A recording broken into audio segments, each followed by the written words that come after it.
اور لوگ آج کل کنفیوز بھی بہت ہوتے ہیں ہر معاملے میں، اپنے معاملے میں، اپنی باڈی کے معاملے میں، اپنی چیزوں کے مطمئن معاملے نہیں ہے میں، بیٹا، اس کو کہتے ہیں مطمئن نہ یا ہونا. احساس کمتری کا شکار بہت ہوتے ہیں.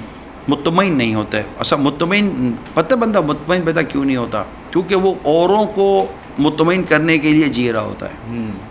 آج آپ آئینے میں دیکھ رہے ہیں تو آپ یہ نہیں دیکھ رہے کہ میں کیسا لگ رہا ہوں، آپ یہ سوچ رہے ہیں کہ میں لگوں گا کیسا، لوگوں کے سامنے. میں لگ کیسا رہا ہوں یہ نہیں دیکھ رہے، میں لگوں گا کیسا یہ دیکھ رہے دنیا کے سامنے. دنیا کے سامنے.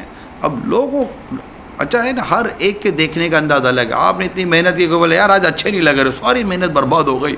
آپ جا کر آئینہ توڑ پھوڑ دو گے، آئینے کو چکنا چور کر دو گے، تو صحیح نہیں ہے.